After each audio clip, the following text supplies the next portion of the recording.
Good afternoon, good morning, good day, good night, depending on where you are in the world today. Listening actively to this Zoom call or perhaps later on as an edited recording. This call is being recorded. My name is Herb and I'm an alcoholic.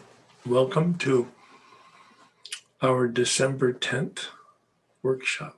Please join me in prayer for an open mind and an open heart. God, please set aside everything that I think I know about myself, my brokenness, the 12 steps in you. For an open mind and a new experience of myself, my brokenness, the 12 steps, and especially you.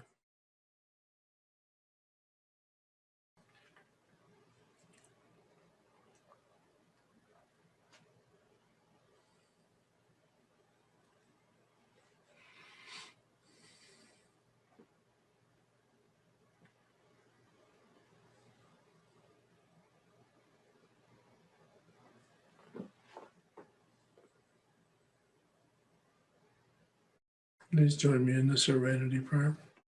God, grant me the serenity to accept the things I cannot change, the courage to change the things I can, and the wisdom to know the difference.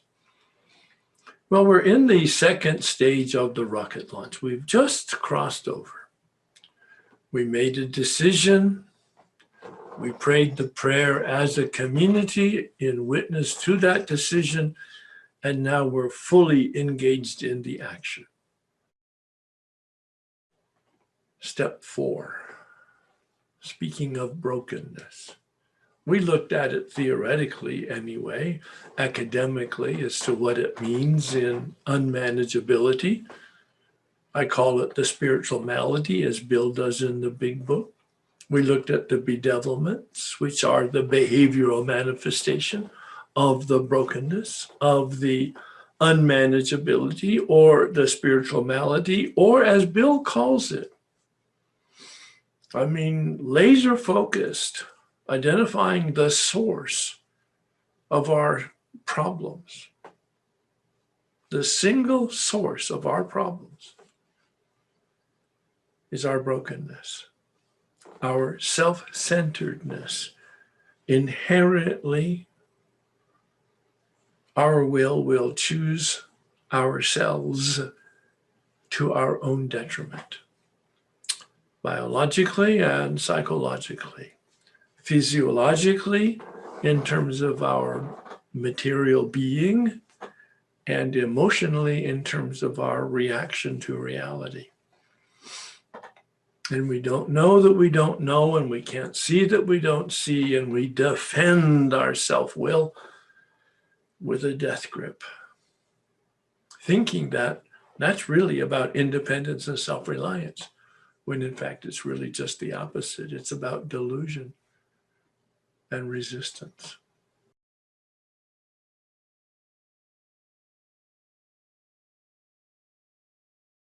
So we prayed the prayer on page 63, and then we began taking a look at the instructions. Now, Bill begins a big picture. He takes the big canvas out for the step process. The deflation of the ego takes place in steps 4 through 9. Stage 1 was the rocket launch, steps 1, 2, and 3. An experience of no power and need for power, and an experience that we made a decision about power and for our relationship with power. But now we're going to take a look at the clouds in us to the sunlight that is in us. Please embrace that image. It will really help guide you through this process. The light in me is real. It's at my very center. The light, the sunlight of the spirit, Bill calls it. Doesn't matter what you call it, but I like the poetry of it. the sunlight of the Spirit. And the clouds in us are the self-centeredness and the fruit of that root. Remember, he said on page 62, selfishness, self-centeredness is the root. Well, we can't see the root. It's all covered up. We have to dig away all of the debris in order to actually identify the source, the self-centeredness. And what's coming out of the root is the trunk of the tree, us, and the branches and the fruit. And if you looked in the Way of Life document at the beginning of step 4, you'll see that tree. Self-centeredness at the foundation, the root, and the fruit of the root. Resentment, fear, and dishonesty. That's the fruit of the root. It's a source of problems, but it's not the source of the problem. The source of the problem is our self-centeredness, but the manifestation in us in terms of our behavior and the things that we can see visibly and deal with, at least in the beginning, is our anger and our fear and our hiding in secrets. In the 12 and 12, he gives us a wonderful, different model that helps me crack the code even deeper as to the skeleton or underlying understanding of these issues. He uses the term instincts gone awry. Those of you who had some biology or maybe some physiology, you know about instincts. They're survival instincts at the brain stem level, that very first brain of ours. We have 3 brains that were developed in evolution over millions, maybe longer, of years. That brain stem gave us the ability to survive biologically. It tells us when we're thirsty and we're hungry and we need to mate in order to propagate the species. We call it the lizard brain. Instinct. Fight, flight, freeze. Please make a note of that. Fight, flight, freeze. Because then when the next level of evolution developed our midbrain, our limbic system, those biological instincts turn into emotions. Fight turns into anger. Flight turns into fear. Freeze turns into hiding, camouflage, dishonesty. It's an interesting insight. It really explains that this is so human. This process is built exactly for us. And Bill says then we look at anger as it's held resentment. They're synonyms. There's nothing wrong with anger. That's a survival instinct at the biological and the psychological level. But there's a lot wrong with resentment, which is anger held, I'll make it up, for more than 24 hours. I just made it up. It's not in the big book. It's not science. But let's just assume for conversation's sake that that's a good definition of unhealthy anger, is anger that's held more than 24 hours. Oh, wow. Most of you, if you've not done this work, you've got anger that's been there for 24 days, 24 months, or 24 years. And you've attempted to deal with it in therapy, and you've attempted to deal with it in human development, and you've attempted to deal with it in your religious tradition. And it may have taken some of the edge off. It may have really helped a lot. And then again, if you're still feeling it, not so much permanently. Anger held is resentment. Fear held is the next category, an emotion of fear, along with the instinct of flight. It's a survival instinct, but when it becomes anxiety or all 100 forms, Bill says, of fear, then it's unhealthy and it destroys the quality of our life and even our life itself, both anger and fear. The science is in, it's conclusive. That kind of stress from anger, that kind of stress from fear will eventually kill us. Heart attacks, cancer, strokes, depression, suicide. Yeah. And if you've not experienced it to any of those extents, you know plenty of people that have. It's very real for us. It's very practical. It's very experiential. One of my most favorite insights, though, was the instinct of freeze, to explain another development in the emotional and in the practical, in the behavioral. My dishonesty, my holding secrets, my misrepresenting myself. That's the freeze. If I can't fight to survive, and if I can't run to survive, then I'll just hunker down and attempt to pretend to fit in. You see, that's my central character defect. I'm a chameleon. If I'm in a green environment, I will turn green. If I'm in a yellow environment, I will turn yellow, figuratively speaking, to fit in so that I'm safe. I won't be criticized. I won't be made fun of. In fact, maybe if I have a nice bright color of yellow, I'll even be admired. I mean, you get the feel of the metaphor I'm using. And I call that dishonesty because I'm misrepresenting myself. In part of my psychology studies, I looked at personality studies. Fascinating, fascinating. Each of us built so differently and formed so differently. Some of us deformed very uniquely.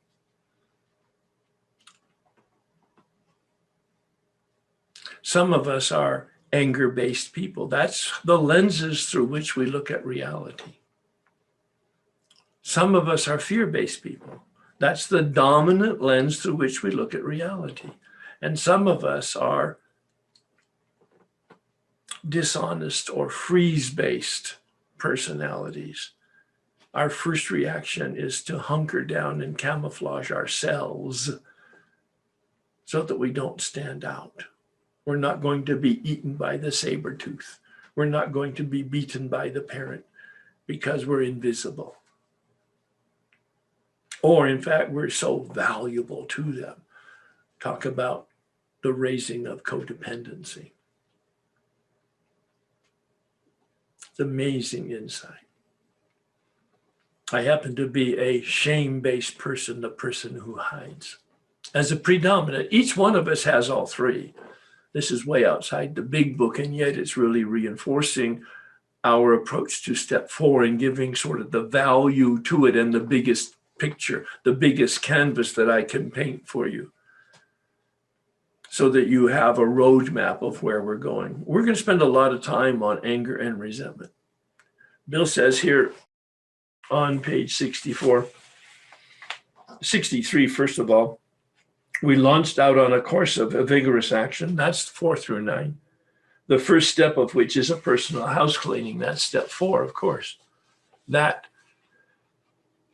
first step into the deflation of the ego at depth, that first step into the dismantling of the false self, that first step into the deconstruction of the survival cinder block wall that we built to protect ourselves. Hear me, hear the words, cinder block wall that we built to protect ourselves.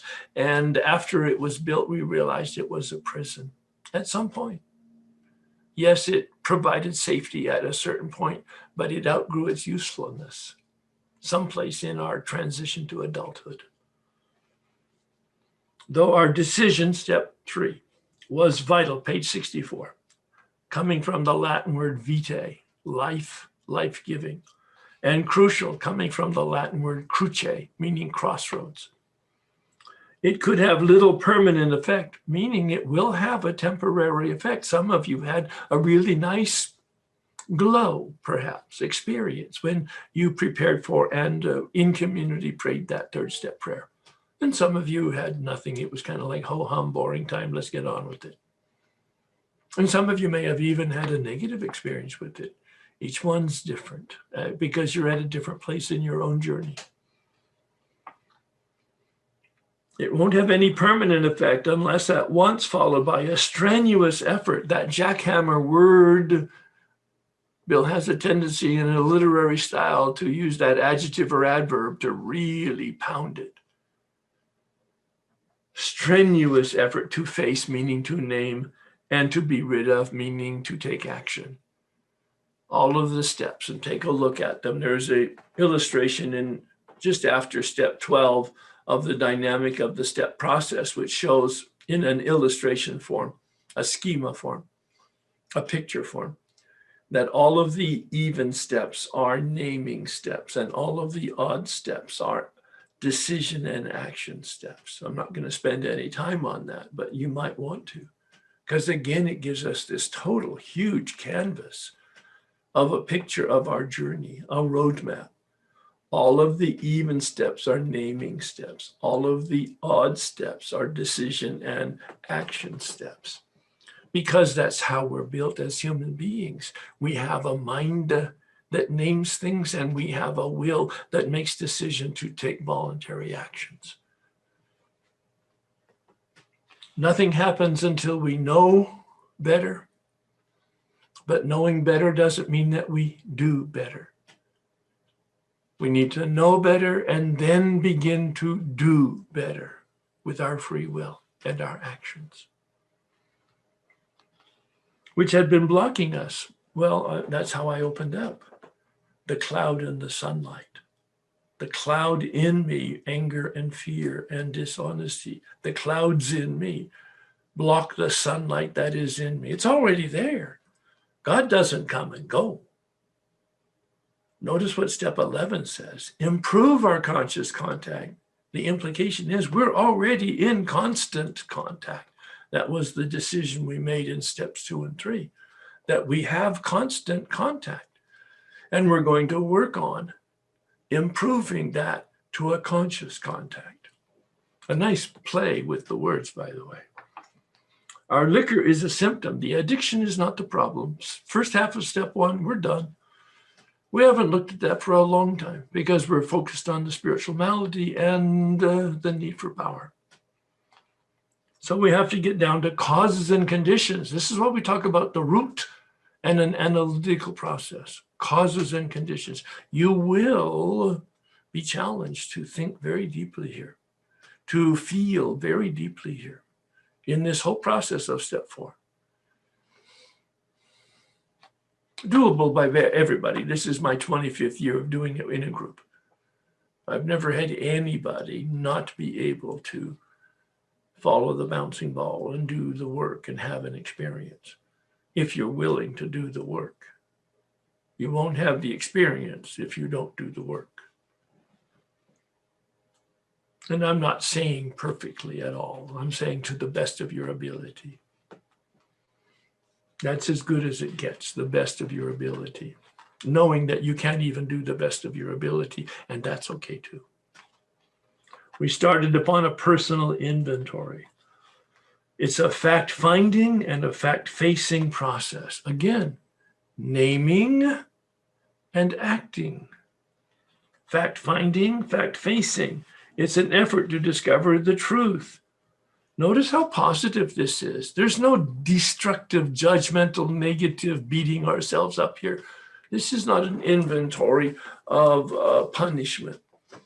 This is like going to your cupboard before you go to the grocery store. What don't I have that I need? Oh, a box of cereal, some toilet paper, some salt and pepper, and some pasta. I just made it up. But there's no judgment there. It's just what I need to get when I go to the store. That's what this is. This is an inventory. You're looking at your deficiencies as manifest in your behavior. Now, each of us will judge it. Each of us will have regrets. Each of us will have sadness about it and some guilt and shame. And guilt and shame in this sense are very healthy. If you're a bank robber, you're guilty of robbing banks. Guilt is the negative feeling I have about what I did. Shame is the negative feeling about who I am in myself. There's healthy guilt and shame, and there's unhealthy guilt and shame, and you will be addressing both. Well, at least I'll invite you to. One object is to disclose damaged and unsaleable goods to get rid of them without regret. We need to not fool ourselves about values. You hear the key words here: fact-finding, fact-facing, causes and conditions, an effort to see the truth and to identify the values. We did exactly the same thing with our lives. We took stock honestly. We searched out the flaws in our makeup. We saw that, I believe it's on page 62. So our troubles are of our own making. Selfishness and self-centeredness is the root. The flaws in our makeup. We're going to investigate how we're built through looking at how we behave and work our way into it, because these flaws caused our failure. The life that we have today is the life that we built. It's very confrontational if you hear this correctly. You have right here, sitting here with me, we have 130 people on this call. And I'm asking you to take a look at your own life right now, as it is right now. Your history has produced your current life, and every bit of it today has been developed by your thoughts, your feelings, and your actions, and the consequences of those actions. You have exactly the life that you've built for yourself.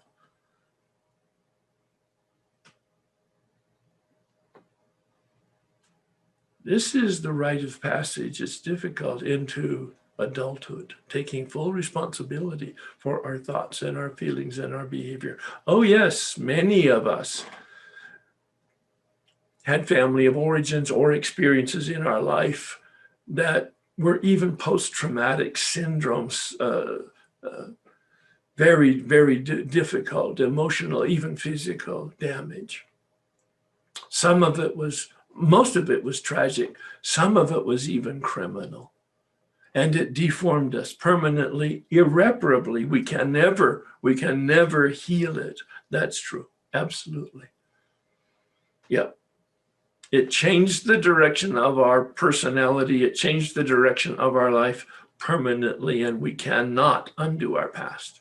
That is correct. Whether it was done to us or that we did it, that is correct. But what we do now is own it and deal with it. The current situation, the current thoughts, the current feelings, the current behavior. The problem is not circumstances and people today. It hasn't been for a long time for most of us. The problem is not circumstances, people. The problem is our reaction to circumstances and people. And you may be resisting that because it's not good news. You're 100% responsible for your life as it is today. And that may be quite challenging. But we're going to go through a process, be embracing and leaning into the open heart, open mind, set aside attitude and the prayers that go with it. We consider its common manifestations. Resentment, the number one killer. From stem all forms of spiritual disease. Hear the model here.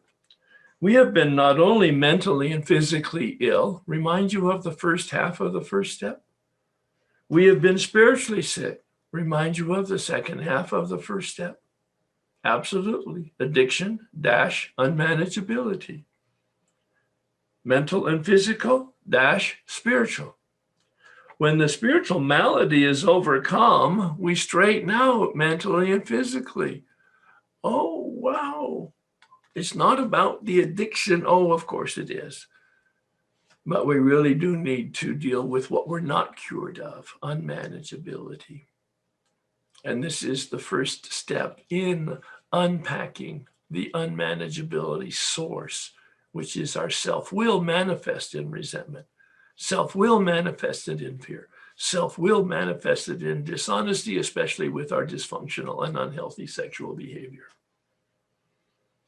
We set them on paper. We listed people, institutions, and principles. I gave you those instructions last week, I believe, to make a list. It's just a spontaneous dump from your head and from your heart and from your gut. And then maybe more methodically, you can take a look at different periods of your life, maybe grammar school, maybe before grammar school, high school, college, each year thereafter. Do a kind of a radar scan, especially if you haven't done this work before in terms of a step 4 from the big book. Or if you have done it before and you didn't have these instructions. If you've done it before, then it's looking at the period of time that last you did the step work till now. It might have been a year, it might have been 5, or it might have been 10 or longer years. And then you would do a radar sweep of those intervening years if, in fact, the instructions today are the same as you had before. The second column, as illustrated on page 85, Bill tells us here on page 64, did I say 85? 65. We asked ourselves why we were angry. First column is persons, institutions, and principles. And you can see how it's listed there on page 65. I call it the first column. It's not listed that way. It just says at the heading, I'm resentful at Mr. Brown, etc. This is a model of the schema I'm referring to right now. This is a warm-up to the real work that we'll do, and I'll be teaching you next week. Column 2, it's not named that, but it is, in fact, the second column there on that page 65, and it says the cause. There are 3 reasons that this person is angry at Mr. Brown. Number 1, his attention to my wife. Number 2, told my wife of my mistress. Number 3, Brown may get my job at the office. Notice how succinct. There's no emotion there. There's no description. There's no story. There's just the facts. Remember Jack Webb? Just the facts, all right? Very succinct. 3, 4, 5, 6, 7 words at the max. This is the model. If you need to do a catharsis because of the therapeutic need for dealing with this raging emotion that you might have, then take the time to do that on a blank piece of paper. Stream of consciousness writing. It's very helpful, very healthy. All right. The 4th step is not for that, but it may prompt it for you on the side. You do that, then you come back to doing the 4th step as I'm giving you instructions and as the big book models it. Next week, I want you to do the next assignment. I'll look at the book here and tell you that in a minute. No, I'll do it right now. Assignment 12, looking at the 3rd column.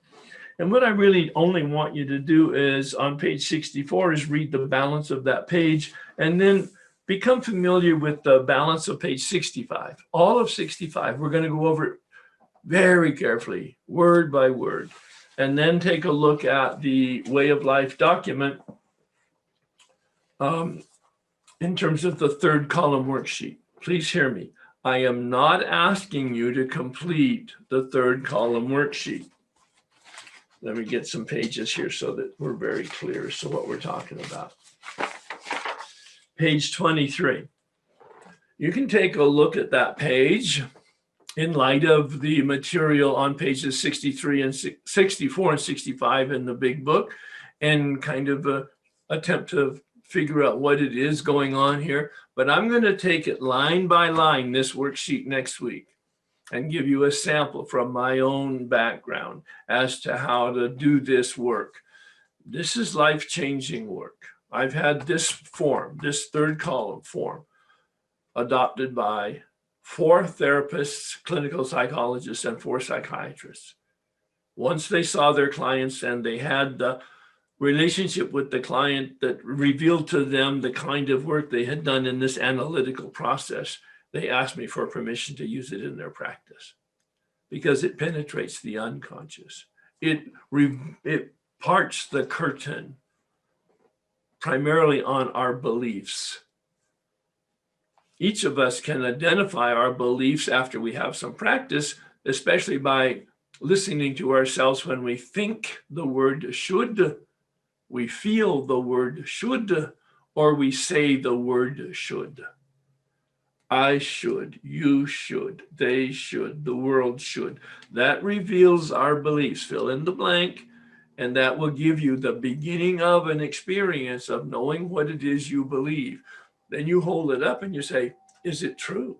Is it even true? Do I have evidence that this, what I think should, as a belief, is actually true? I'm not saying one way or the other. I'm giving you the opportunity as a tool to become more conscious of your beliefs. As you can see, if you have your way of life document there, page 22 lists the 7 capital sins. That is a model that Bill uses in chapter 4 in the 12 and 12. I don't refer to it. I don't use it.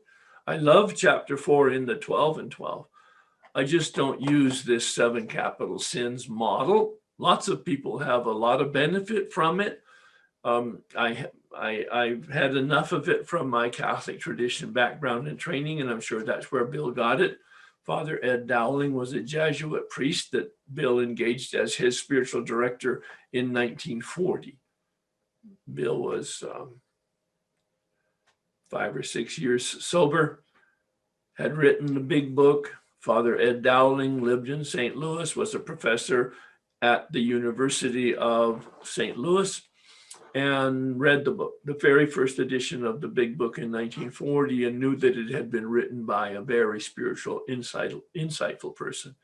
He went to New York, he met Bill. Bill loved him, and Bill engaged him as his spiritual director for the next 20 years until Ed Dowling died. And Ed Dowling, as a Jesuit priest, those are the academic Green Beret of the Catholic Church. And of course, that's where Bill learned about the 7 capital sins from the Catholic tradition. It can be quite helpful for people. I don't find it helpful for me. So now we're going to talk to some people about your questions, your concerns about beginning step 4, or any experiences that you have based on what we're doing now, or if you have had some other experiences that you want to ask about, that's fair game also. I've been reluctant to speak for a while, and it's because I feel like I'm an outsider. And every week I listen to people, and they're having this Zen experience, and I'm not used to this, but I'm not. And I keep coming back, and I'm meditating and I'm praying, but it's like there's a wall, Herb. I'm not getting it. And what fellowship are you in? I'm sorry? What 12-step fellowship are you in? OA and DA. And how long have you been in those or around those fellowships? 10 years. So you're not an outsider, all right? You're actually a long timer in the sense yes, of definitely. having lots of exposures. Have you been in any of my work before? No.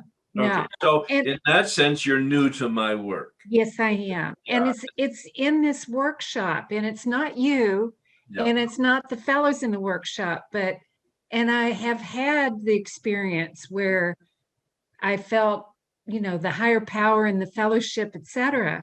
Right. But I feel each time I participate, yeah, it feels like everybody else is on the boat and I'm not.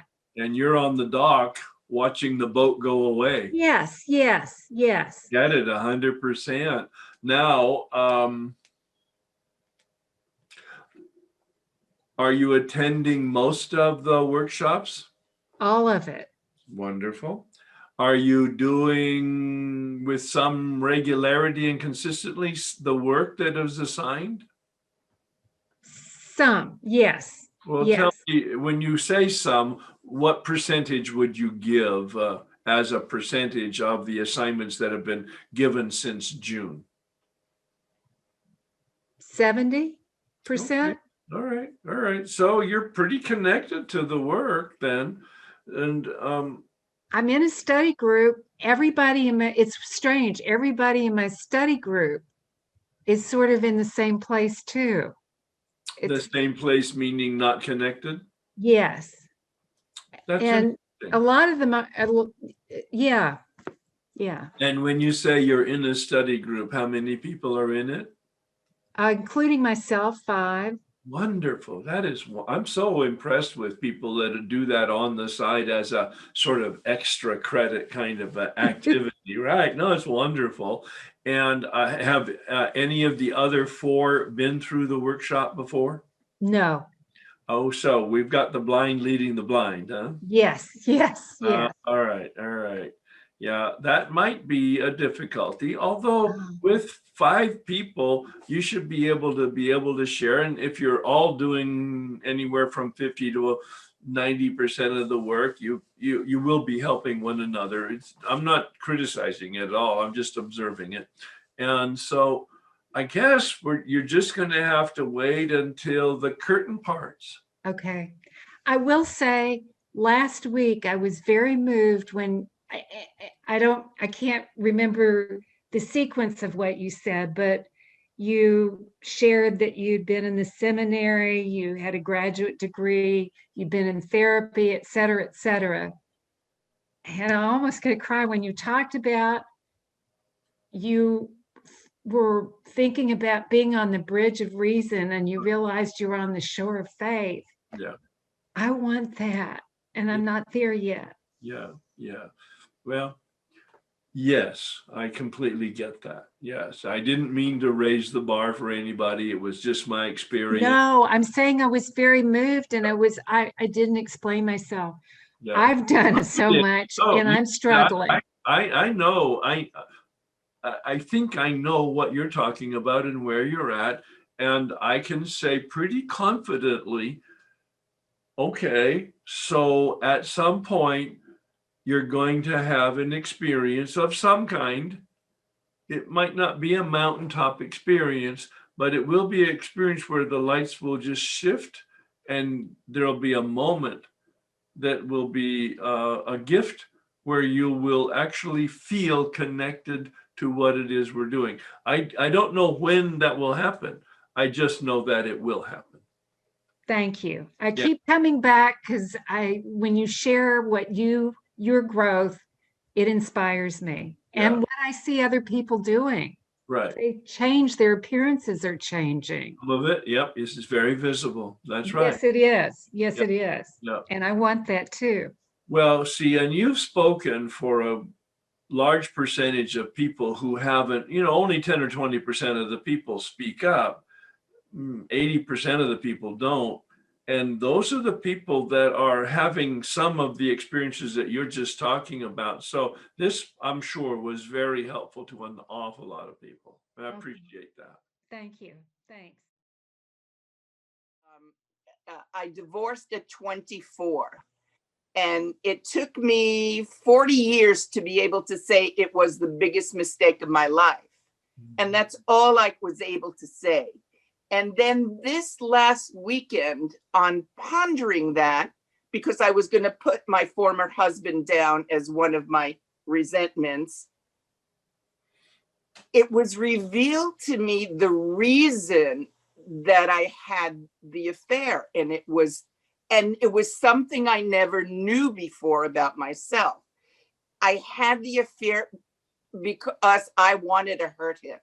I wanted to seek revenge. All right. All right. And I never knew that about myself. All Okay. right. So that's interesting piece of information. But in the context of the resentment inventory, what feeling do you have when you have this awareness, this Well, epiphany? I sadness. I cried for 4 days. Nice. All right. Yeah. Mhm. You said we defended our self-will with a death grip. Yeah.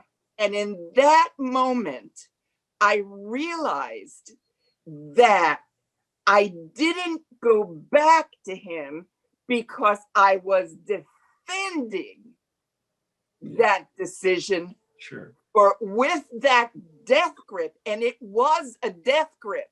I get it 100%. I can I- see even in your hand and on your face. So, I- but all right, but you're not answering the question.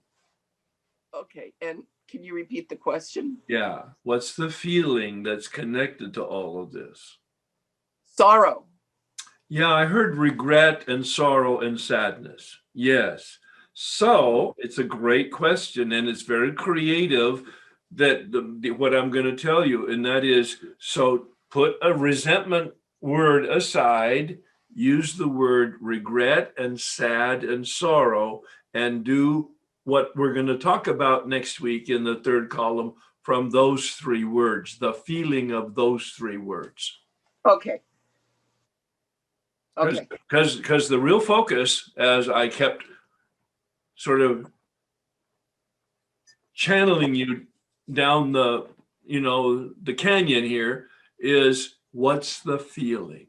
Because this is what we're going to be talking about. In the third and fourth column, we're going to talk about feelings of anger, but there's other feelings like grief, like sadness, like regret, like guilt, like shame. And those are all grist for the mill. I'm very, we're expanding our toolkit here and our consciousness.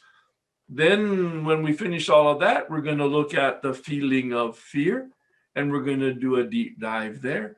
Then when we finish that, we're going to look at dishonesty and shame and do a deep dive there. Okay. So it's all about feelings. Okay. Now I resent myself for having made that decision. Yeah. How do I approach the resentment I have towards myself? See, this is wonderful, organic here, consciousness on your part. Bill addresses that, as I interpret it, on page 66, after we finish the third column, or at least finish the instructions and some practice with it. He says, perhaps it was remorse, and then we were sore at ourselves.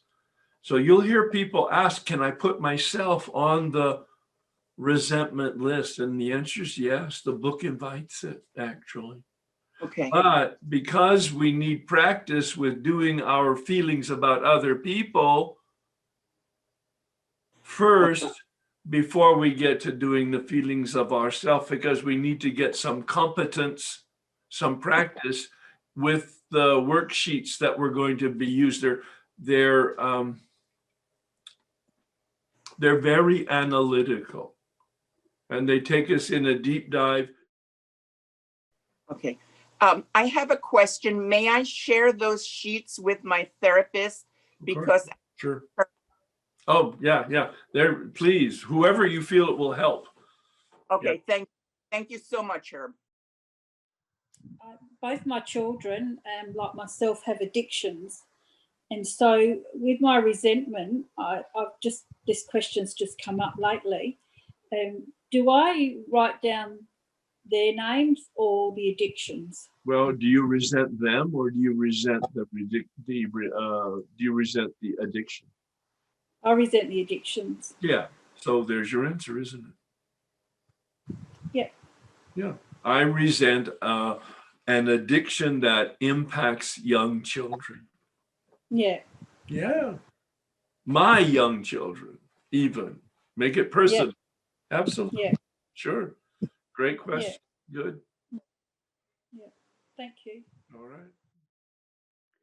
How much, because I want to use this time well. Well, so do I go over the stuff I've already done, or do I just look at the major things? Wait. No. Okay. No. This is set aside. Okay. Set aside your prior work. Set aside your prior knowledge. Set aside your prior experience. This is a brand new whiteboard. It's clean. And Sure. then ask yourself, this is rhetorical now. I'm not expecting an answer, but you're welcome to give me an answer. Do you have any current resentments that are a burden to you? Well, let's just say I don't know if I have any new ones. I think the ones I have Oh, wait, I didn't ask new. Okay. You're not, Yes, I do. You're already not setting it aside. Okay. You're not listening to me and answering my question. You're answering the question that you think you want to answer. Answer my question. Sitting here talking to me, other than me as a resentment now, that was funny. No. Do you have any current resentments that are in your consciousness? Yes. Current, not a memory of, but a feeling of. Yes. There you go. That's the Okay. answer to your question. So But even here, if, let me flip it around. okay. I did this work in 1988 and 1991 and 1994. I have zero feeling of anger from any of the people that I reviewed.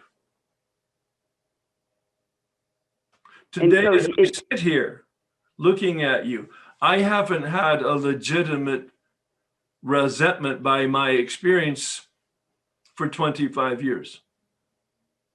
Wow. Yeah. Okay. So Well, that's amazing. something's amiss with the work that you've done. If you still have resentments for the work that you've already done.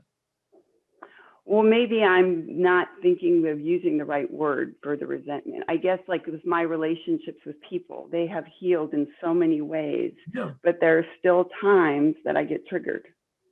You know what I mean? No, yeah, I do know. I had a guy come to me, and I may have mentioned it, with 20 years of sobriety, and he'd done some work before. And he says, Herb, they're still pressing my buttons. And I said, well, they're your buttons. Get rid of them. Right. And that's what I'm trying to do with 6 and 7. I don't have any buttons that people press. And I haven't had buttons for 25 years. Now, do I get annoyed and irritated? Yeah, a little bit here and there, but not resentments. Yeah, I mean, I can tell that my feelings are not nearly as strong as they were years ago. For sure. You know, yeah. And so, I mean, I do see a lot of healing, and I can see it right away. Yeah. Whereas in the past, I was totally clueless. Now it's almost instant. I go, oh gosh, I'm getting triggered again. It's like with my sister. I have a relationship with a sister who basically, it's been a relationship on her terms. I've tried to be the big sister. I mean, I don't hear from her forever. And I'm always supposed to show up for the stuff in her life that's important. And I do it because I know in my heart it's the right thing to do. But sometimes that feeling of like, I just would love to matter to her. And I get triggered sometimes. And she's getting married in the midst of COVID. But right now, but you know what the problem is? What's that? You expect her to change. Well, no, exactly. And then that's my healing work has been that I realize she is who she is. Why are you triggered? Why are you triggered? Because with this thing with COVID, No. I so desperately wanted. Anything you say to me is going to be an excuse. Yeah, well, no, I mean, I get what you're saying. There's no reason for you to be triggered. You have a long history with your sister, and you're expecting some type of a change in the relationship because you've changed. But I feel like it's more hurt. It's not really resentment. I'm not mad at her. Why are you hurt? Because you have expectations that are based on fantasy. Anyway, this is the work that we will do. Let's get right to the answer to your question. And the question really is, let's see. The question is, what do I put onto my resentment list? You put on your current resentments. If I have done a lot of work in therapy or religion or 4-step before, and I still have the resentment, the prior history is irrelevant. It's, I have this resentment for my sister, or I have this trigger with my sister, and or I have this history of a reaction to my sister, and it happens to me. It has nothing to do with my sister, but it has everything to do with my sensitivity. There's something amiss with my perceptions and my expectations. So it's my current feeling that I want to take a look at, and we're going to look underneath it at the beliefs and the motives and the sources of, so that we can bring this process to create soul surgery. That's what the Oxford group calls it. So that this can be excised so that you can walk in harmony around your sister at all times.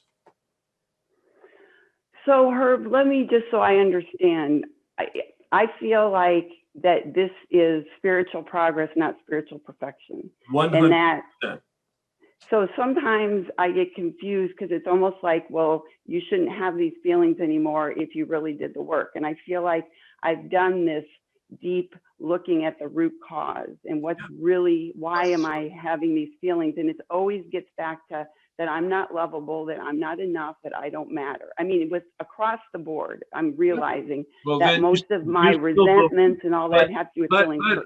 But if you're having the reactions, you're still believing that. So something is amiss with the work. And you're right. I never once said should in our conversation. I never once judged it in that sense, in the sense that the 10 step is very clear. No, you're going to find this very supportive of what you're saying. And that is the 10 step says very clearly in the big book on page 84. Watch for resentment and fear and dishonesty and selfishness when they crop up. Mm-hmm. Right. The 10 step, when they crop up. We never transcend our humanity. Okay. And well, I guess when you were saying you don't get mad anymore at people and you don't have resentment. What I didn't say that. I said I don't get resentments anymore. I did quickly follow up by saying I still am subject to annoyance and irritation. Okay. Yeah. Because I keep thinking like, oh my gosh, I've been doing this work and I do feel so much more at peace. My relationship has improved so much. Of course. But yet part of me says I still get triggered sometimes. And so am I doing this wrong? And well, I guess no, but I'm very aware now. You're clearly wonderfully aware. You're being invited by the awareness of your trigger. It's an opportunity for you to go a little deeper with some work and take a look at your beliefs about yourself. Because you rattled off this litany of self-loathing, right, that you seem to be fairly attached to. Well, the forgiveness of myself has been, you know, the wreckage of our past, all that stuff. And really my challenge with my relationship with God has been a lot of that too, you know, that worthiness, that feeling that connection. And it's definitely been a work in progress for me. And it's, you know, slowly, and the work that you have been sharing with us has been so helpful for me with step 2 and 3. Right. And so I guess, I don't know, sometimes I feel like I'm the slowest learner in the world. You know, I'm 57 years old, but I do feel a sense of peace and, you know, over time that I know that this program, it's in my heart. It just is. I know that it's here, and that's why I've never left in all these years. Right. So and it's like peeling the layers of the onion, you know, I just feel like I get deeper and deeper and deeper. Not perfection. And I use the dimmer switch in terms of increasing the light. And you've probably heard me then recommend the book Forgive for Good. And if you haven't heard me, or if you haven't got and read the book, now that you've got some exposure to doing this work, especially with my worksheets, you are now prepared to really read that book and get a real additional benefit from it in terms of releasing. From my standpoint, forgiveness is releasing. A decision to release. And in that decision, I am released. It's essentially steps 4 through 9, but he puts it in a Dr. Fred Luskin puts it in the context of a psychological process, so that it's totally complementary to the spiritual progress and the psychological progress. The process, the dynamic is the same, but the words are different. And he has some wonderful words that kind of helps me get more insight into the spiritual dynamic. And does he cover self-forgiveness in there then also? You know, I don't remember. I've read the book 3 times because that's never really been my issue. But I mean, I'm such a narcissist. I never have to forgive myself. But anyway, that was a joke. I'm sorry. I don't know, but I highly recommend the book to everybody. Okay. But I think you'll find it particularly helpful. Yeah. Sure. Well, thank you. I will definitely get that. That was a very important conversation for us, but also for everybody else, because it demonstrates the kind of depth that we're going to experience. So I've been through a lot of flavors, and I guess sort of where I am now, it's like, okay, where am I now? And I started thinking about the resentments that have built up since the last one, and then how that reveals that I'm still have new layers to dig into. And so most of mine, really, it's fear. It's underlies most of my bad behavior, I think. It's just, once again, looking at where I am right now and just really thinking about what resentments do I have at this moment, and then kind of make a new list, right? So that's one thing about step 4. It's never, I'm never done, because I can usually come back and say, okay, now what's eating me that kind of, I had a clean slate for a minute, and now I'm sort of, built up some new ones, which reveal that my character defects are still sticking. So sure, that's sort of where I am in thinking about step 4 and where I am in starting this process. In the past work that you did you use the big book? Yeah, I've done the big book version. I said OA How is a very specific one with a lot of questions. That's not the big book. Yes, no, I have done the big book method with the columns as well. Oh, okay. And what was your experience in doing that? Was it different than any of the other experiences? Well, I definitely found it more quicker relief, more useful in the sense. I mean, I think the very long one that took sort of months of elaborate questions, many of which did not apply. I think that idea was to make sure I didn't leave anything out. Sure. But I found that to be really easily to get bogged down, whereas the big book version, it was much more succinct and dealt with what's eating me right now. Yeah. Which is, I guess, why the benefit of continuing working through the steps. It's like, okay, you address this, you relieve some things, and then, a year later, work and all the situations that arise, it's like, yeah, I have some active resentments, so let's dig in on those, and it's probably going to be really similar to my other reasons and the other things that I was affected by in terms of how people affect me. Yeah, good. So, all right. Yeah. Well, make sure that you embrace the set-aside attitude and prayer on a daily basis, because it sounds like you have a lot of information and a lot of experience. And to the extent that you hold on to that, you will be prevented from having any new information and experience. Yes. I definitely took that message from you, and that was very profound for me, that I need to be aware of letting go of my many, my last, whatever, how many years in the 12 step. Yeah. And you're reminding me to remind people that this is about an active resentment, a feeling that you have right now. This isn't about prior work or memories of a resentment that you've dealt with and it's gone. So be cautious here about taking anything off your list because you say to yourself, oh, I dealt with that. If it made your list right now, it's probably because you didn't deal with it. And there's probably hints of mint still giving it flavor. And so don't take anything off the spontaneous list until I have a couple workshops with you where I'm going to give you some guidelines for shaping it and having a filter. All right? Okay. Great. Thank you.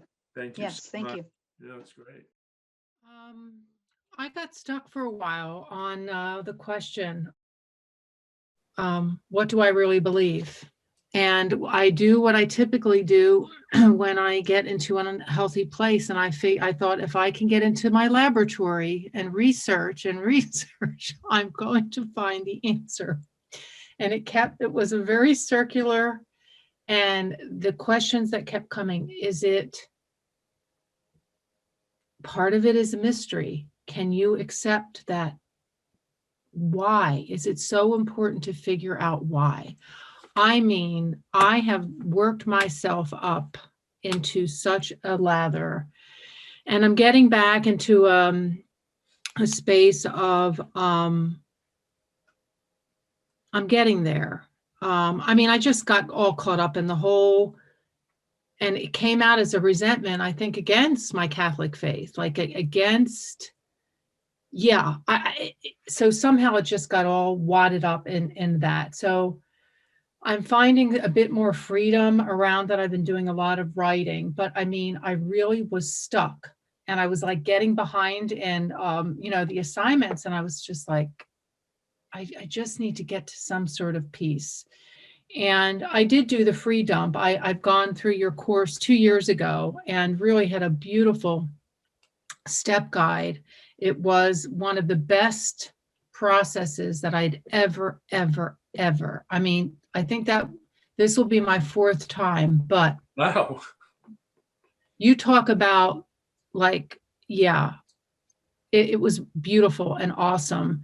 So in my free dump, I really didn't have Yes. as much, and I'm grateful for that. But I still loved what you just said, that even with my step guide this time, I'm in a new spot and I'm getting so much more, like, yeah, so much more out of it. So I'm very, very grateful.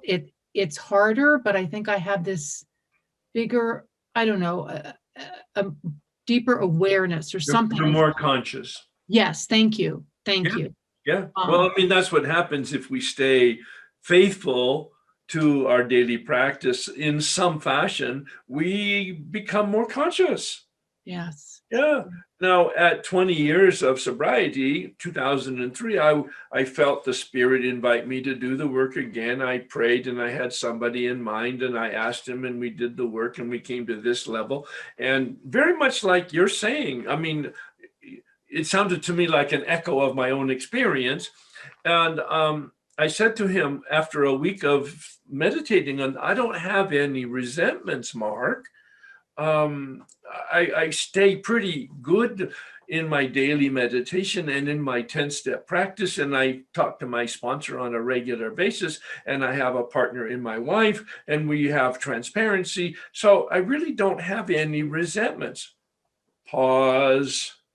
And he said, Herb, try a couple new words. Who annoys you? Who irritates you? Oh, right on the line, I got 10 names on the paper. Yeah. I mean, even the church one just came flooding out in a. Yeah, well, that's not a small one. No. Yeah. Yes. Yeah. I use the word duped. I mean, I feel duped, but that's as far as I'll go into that. Well, that'll be. No, I mean, it's your feeling right now. Yeah. That's your representation of the feeling of anger that you have. Yes. That's don't second guess it. Don't back away from it. Yeah. That's authentic. That's the way you feel. And now we're going to do a deep dive into what's underneath that. Yes. Yeah. Yeah. So I'm excited. It's now, when you said you've done the work 4 times, you mean the step 4 or do you mean the workshop? No, this is my second time with you, but I've done, yeah. This will be my 4th step 4, going through the inventory. Yeah, the first time I did an autobiography, that was the direction of my sponsor in my first year. I didn't get anything out of it, although it kept me around and it was fine. It was busy work and it was a script and I didn't see any truth. I didn't know that at the time. But then in 4 years, what I've talked about regularly here of sobriety in 1988, I engaged a man who knew what he was doing, and he began to help me unpack step 4, but it was 3 different journeys through the steps with 3 different people giving me 3 different perspectives on it that I've now amalgamated into a process that I'll be sharing with you, so that you're getting the real benefit of the power of all of that accumulated knowledge and experience. Yeah. Thank you. No, thank you very much. I have a list of names, but I have to admit, I've gone through this 5 times, and this is where my journey ends every time, because Why I is get that? to, what's that? I'm sorry. Why is that? Shame, embarrassment. I as soon as I get the names down and I start writing why I'm resentful, I feel really stupid and immature for even having the feelings. And then I'm like, I'm fine. I realize it's me, and I'm fine. I don't have a problem. And then I just drop off. Yeah. And you said you started this 5 times and you dropped off 5 times? Right. Well, this is the 5th. So 4 Okay, times. so what's going to be different this time? I don't know. I mean, I have the Oh, accountability. no, you do know. You do know, please. I feel like it's the accountability of this group and my study group to keep me coming Oh, you're in a study group? Yes. Oh, that's wonderful. That will probably help a lot. Yeah. Yeah.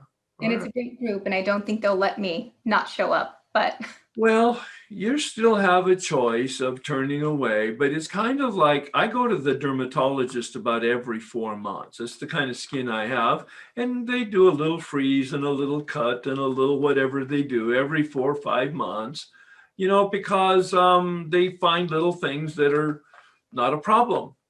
But if I didn't go, they would become a problem. You have cancer. It's a spiritual cancer. Tiny, or it's somewhat annoying, but you can deal with it, as you have been dealing with it. But every time you look at it, or every time you have exposure to something, that cancer comes knocking on your door, and it is metastasizing without your knowing it. right. I can feel it. I feel it. Yeah. The Oxford group called this work soul surgery. And so I'm so glad, number 1, you're telling on yourself.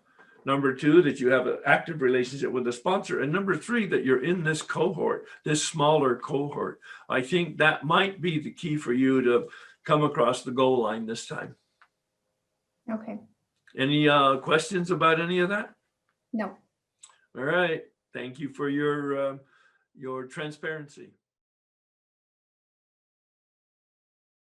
I'm trying to understand, on page 63 in the first paragraph, it talks about performing his work well. Yes. As long as we stay close and perform his work well. Yes. Can you help me understand that? Because I think so, yeah. My understanding is that I make my plans for the day, and the idea is to consistently be of service and think of others, and that I fortunately do get a lot of directed thinking, Sure. and I've established that for quite a while, and thank you to my higher power for that. And sometimes it's on the line of go do this. Very rarely, it's more spiritual kinds of stuff to me. So, and sometimes about somebody else for me to like intercessory. But I'm just wondering, have I explained the question well enough? Oh yeah, no, it's really the heart of a wonderfully philosophical question that has plagued human beings that think about deep things for thousands of years. Yeah.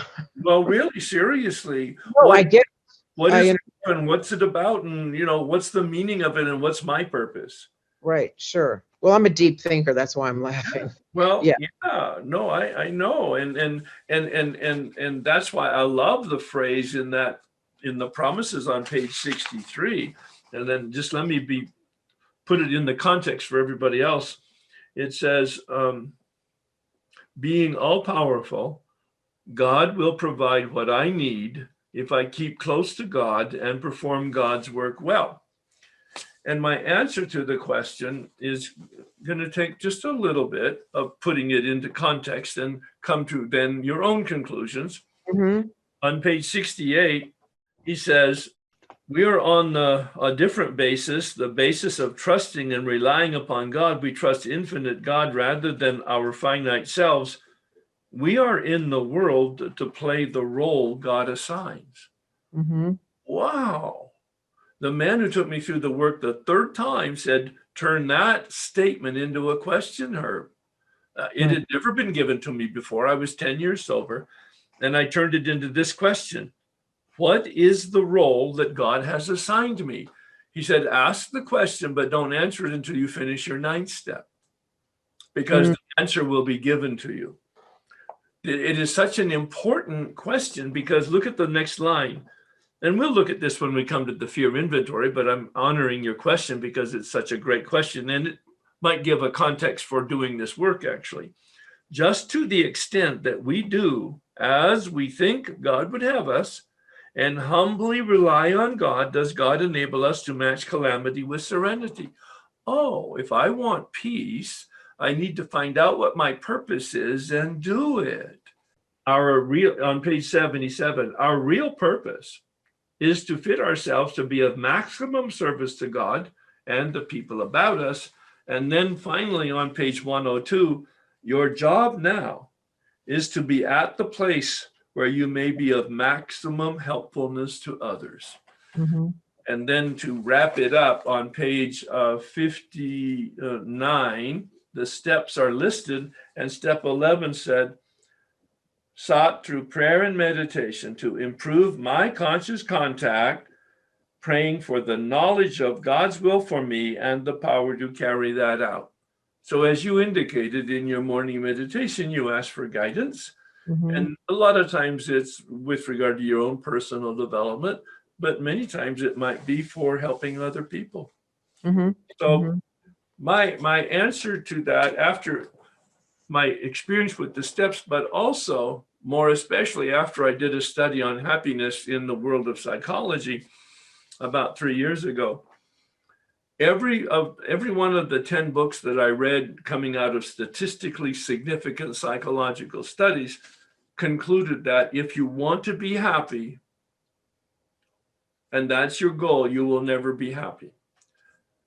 But as a human being, happiness is a byproduct, not a product. It's a byproduct of our relationship with reality, figuring out the context of our life. What is the meaning of the world and our relationship with it, and making a contribution to other people. Yeah. The two things, a relationship to reality, a meaning broader than ourselves, and number two, a contribution to other people, which I really thought about as steps 11 and 12. A long answer to a very profound question, but I think it's worth spending the time on. Did it help? Oh yeah, that was extremely helpful. And I have to stay inside because of COVID and my medical issues. So the way that I just want to know what you think of this. I mean, it works for me in terms of in terms of my illness and not being self-obsessed. And, helping others, sometimes that'll mean for me doing the dishes so that I can, Yep. Okay, you get the drift. A whole bunch. Okay. You mentioned of the amends, my living amends to my wife without ever telling her was anytime I came home at night after she was in bed and there were dishes in the sink, I would clean them up. I would make sure that the kitchen was pristine because she really liked a clean kitchen when she woke up. But because she was physically challenged, she didn't have the energy to finish it before I got home. Now, for 5 years, I did that, and she never mentioned it. Wow. I know. Finally, she said, "Oh, by the way, thanks for doing the dishes." Did she think it was one of the kids? No, she said that to me. No, we didn't have Yeah, the kids. Yeah. Well, that'll teach you love and service, right? Well, no, the whole point of it was, though, you said doing the dishes, that's part of your contribution. Yeah, that's what you meant by it, right? Oh, absolutely. But I'm intentional in my attitude about it rather than, oh, it's my job and I'm just, because I need to do service. Right. I mean, I need to have that attitude all day long is what I'm saying. And yeah, so it's not just talking to other addicts and the other programs that I'm in all day long. Thank you so much. All right. Well, my history with the fourth step is I've done many, I don't know how many, and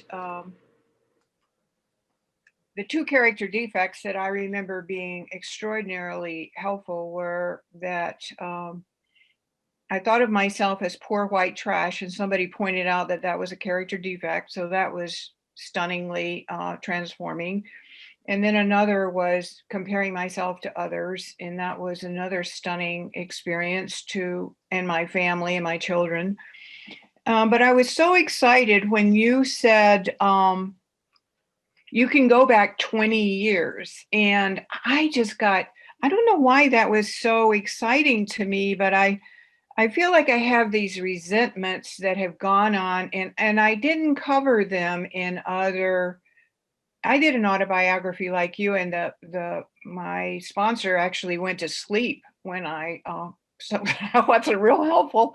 But so I was listing these all enthusiastically, and they are sort of like a boyfriend that kisses well, that isn't good for you. All my fight, flight, and freeze positions, and then I took it to my Sacred Sisters group, and they said, whoa, I'm not sure you're supposed to go back that far or that detailed. Well, first, let me just answer the question. It's not about history. So you're really bringing a really good point here for the group. It's not about history when it happened, because it's about your feeling right now. Right now, I have a feeling. Oh, it was generated yesterday, or it was generated 50 years ago. Doesn't matter when it was generated. I have the feeling now about the person or the circumstance. So the timing is irrelevant. Well, and being the chameleon in the group, and I felt like they were saying, and then this is, of course, my interpretation. I'm doing something wrong, and okay, well then I'm going to draw the metamorphosis. I'm going to sketch that on paper, and this is going to be the big caterpillar, and I'm going to put all these old time. You're making it too difficult. You're making it way too difficult. Too many words, and the group is incorrect in interpreting my instructions. I never once said 20 years. I said that. That's what I remembered. Okay, so it's okay. And then I thought, well, I'll just connect the dots to these, because I already made a connection to what I do now in my artwork compared to what happened in kindergarten. You're making it too complicated and too many words. It's really simple. Make a list of the people or the institutions or the circumstances with whom you have a resentment. That's all. Okay. A simple list. Sam, Tom, Nancy, mom, dad, husband, children. Okay. Well, I've already got 28, and I only did, years 4 to 15 years old, and I was going to take it in decades, which is a lot because I'm almost. Well, it might be helpful for you to do that. Yeah. Yeah. It's a radar sweep you're doing. Yes. Yes. And I really liked it. And maybe they're little dots, but I think that I can connect the dots and do more sweeping strokes. And I that's think important. it will be valuable. Yes. I think it's very important to me. And I'm just so excited about it. And I also feel an urgency. I mean, I'm going to be 78 and I want to get this right. But you know, that also adds pressure. And then I go, I want to get this right, but you know, just relax. You don't want to be hemorrhoidal about this. And so I really want the just right balance between being thorough and comprehensive, but But here's what's going to happen. And I'm going to give you a big picture so to kind of give you a little relief. okay. I'm encouraging you to do the radar sweep, and you do it in whatever fashion you feel connected to and helpful. Good. But in the final analysis, I'm going to suggest to you and everyone else that you take a look at your list from your radar sweep and you choose 10 Oh, nice. Okay. or 20 at a max. Okay.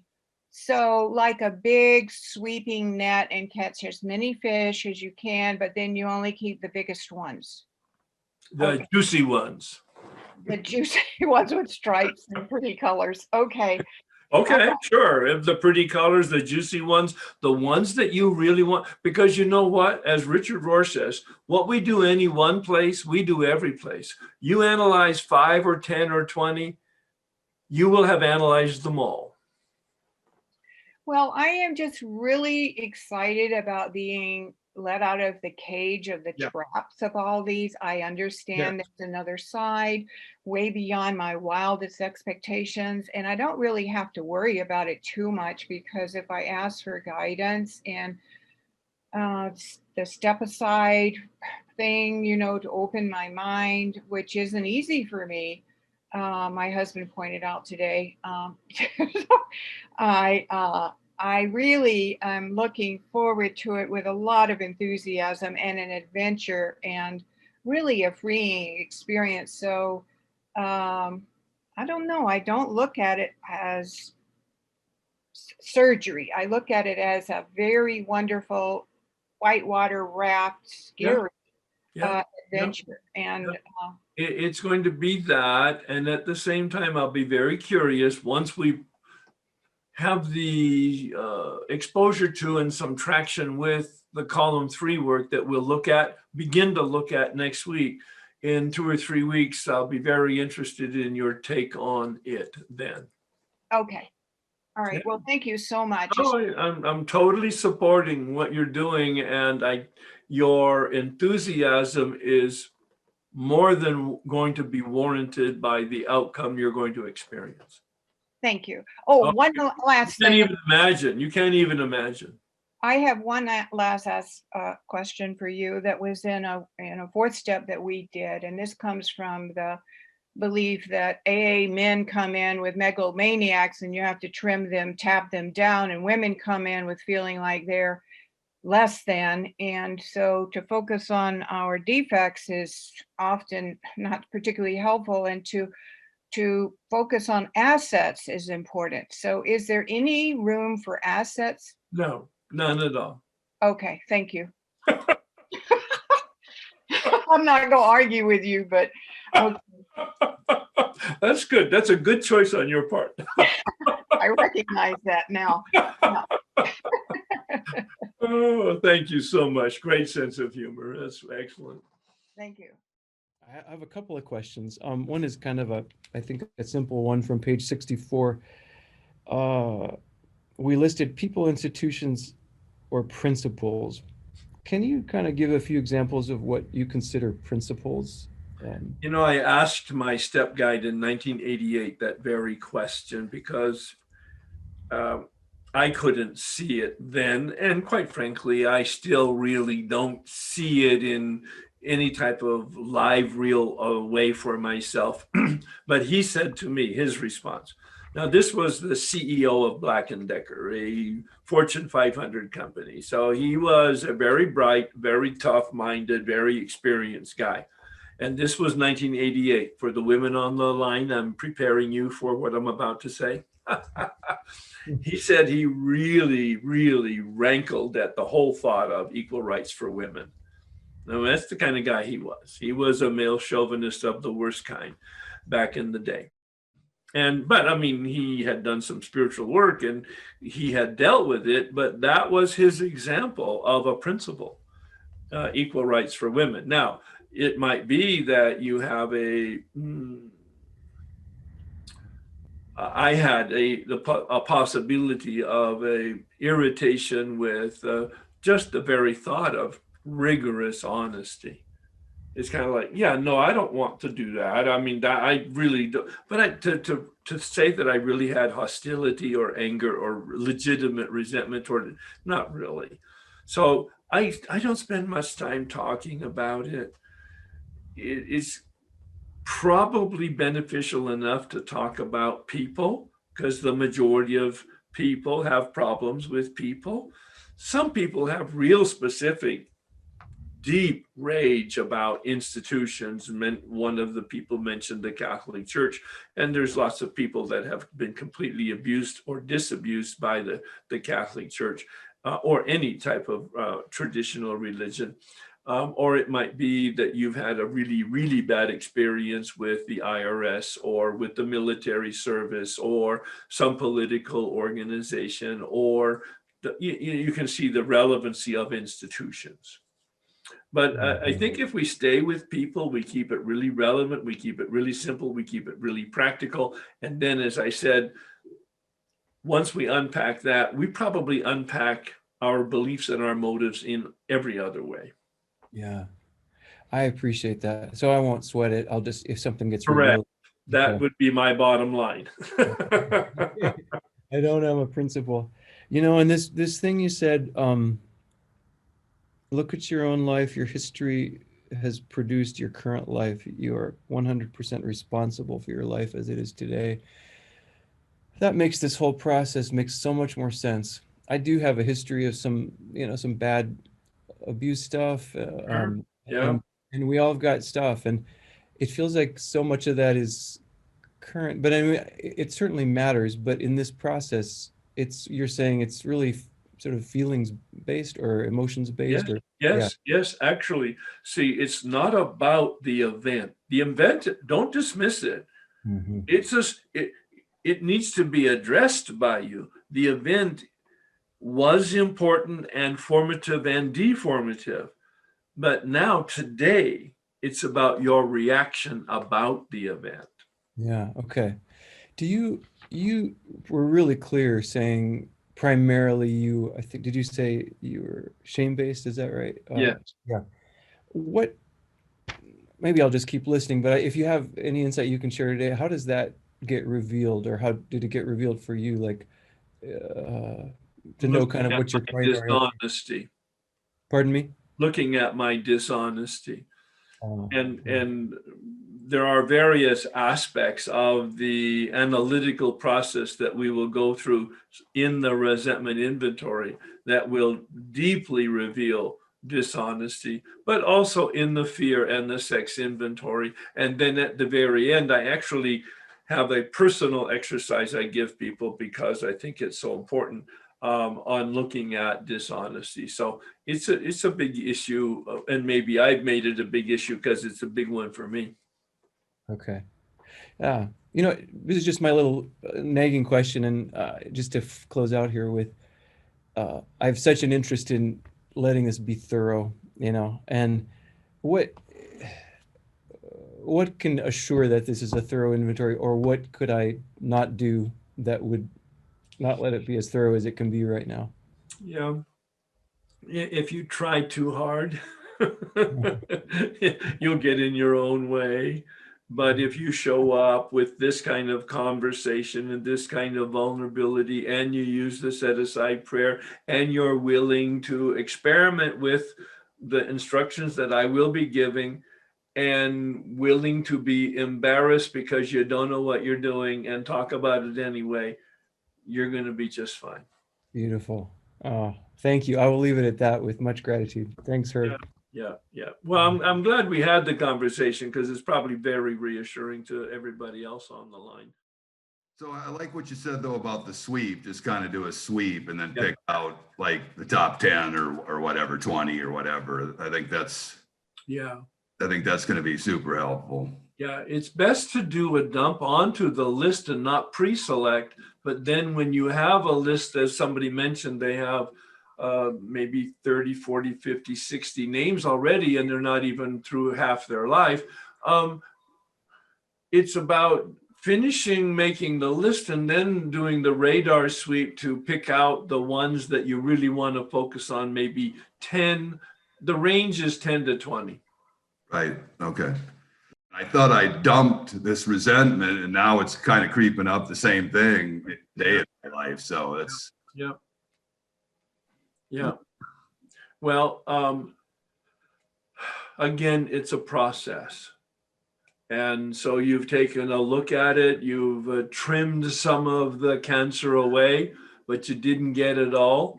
And now you're going to use a different, stronger micro lens, and you're going to be able to see more of the cancer and trim it out. My suspicion is that you're going to have a broader, deeper experience this time, just because you've already got some traction. Yes. All right. All right. Thank you, Herb. Wonderful. Thank you. I looked up all the definitions around inventory, anger, resentment, fear, infidelity, dishonesty, and secrets. And I've begun to do my column 1 list of persons, that dump you've just been talking about. And it was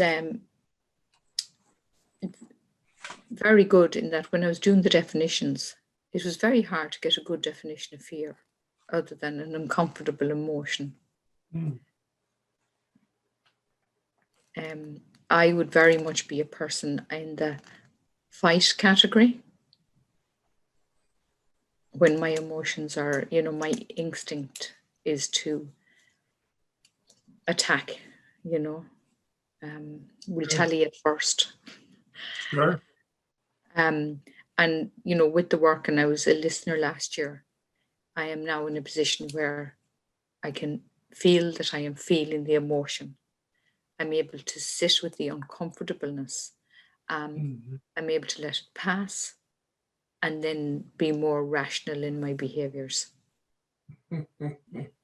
So in your analysis also, more rational in terms of objective, looking at it, where you detach from the feeling a little bit enough to kind of like do an evaluation of it. Yeah, excellent. Yeah. Live. Yeah.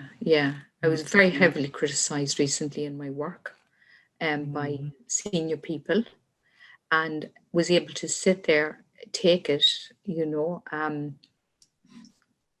did my justification as best I could at the time, did a follow-up communication with them, but in a very measured way, and in actual fact, on the reflection, they've actually been doing me a favor. So I'm able to get the appreciation. And that has been very powerful for me. Whereas before I would have gone into an orbital spin. Well, it sounds like it's already had an impact then on changing your behavior.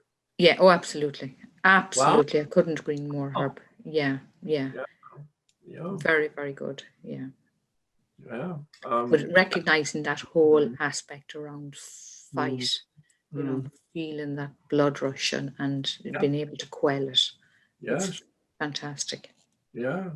And therefore, I'm not as living awry as I was, because certainly my life today is of my own making.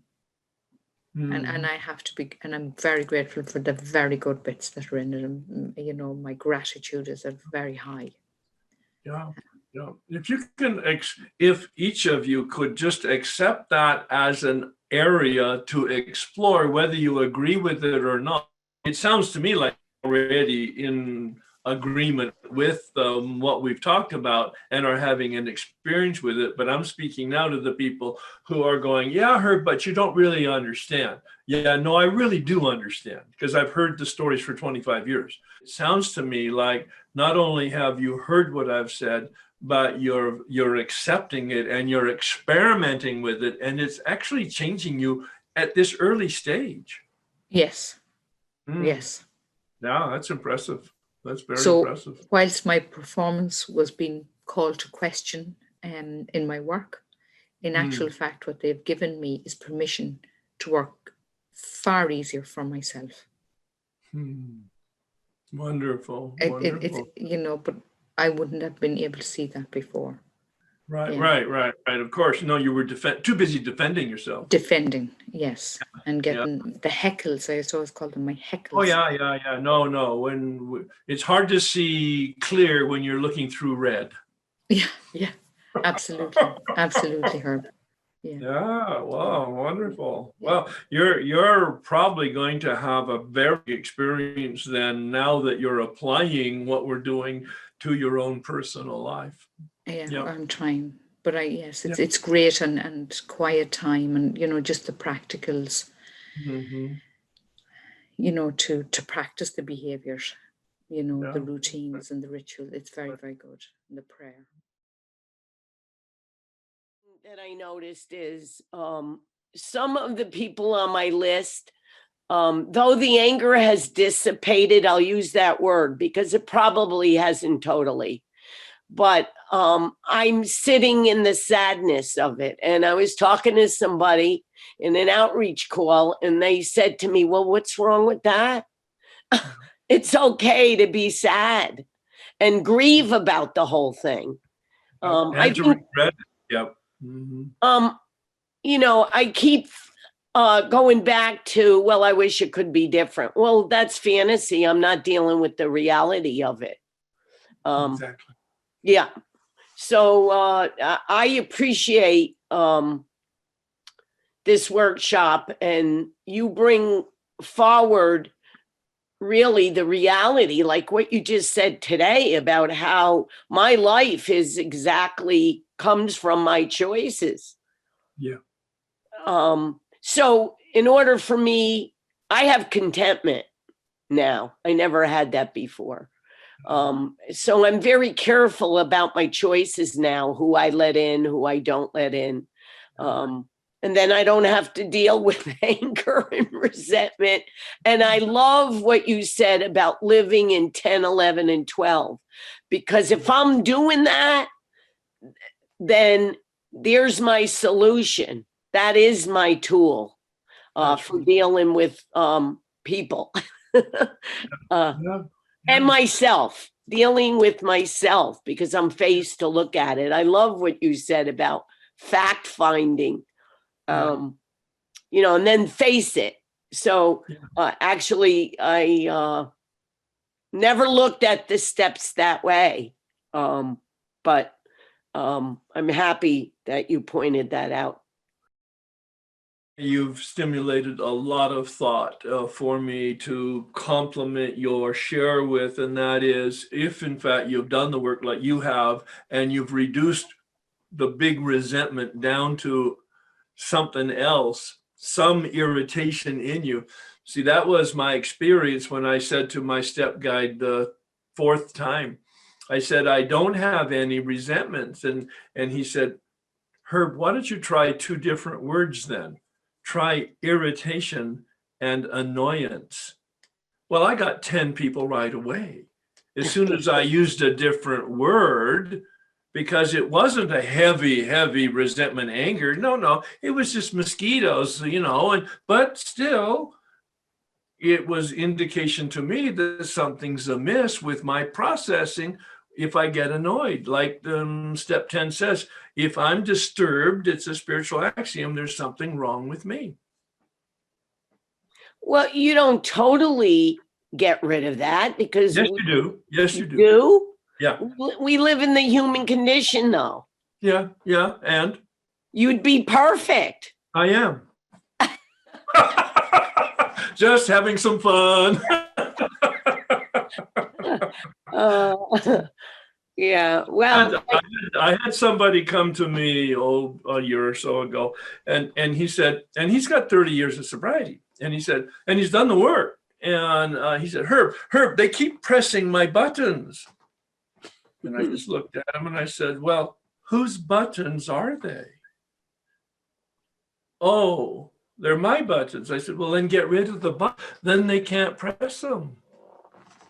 You see, I've surgically removed most of the buttons. It's very, very difficult for me to get disturbed or annoyed or irritated anymore. It happens. As you just said, we're not perfect. We're never perfect. But man, the buttons have either been reduced or eliminated.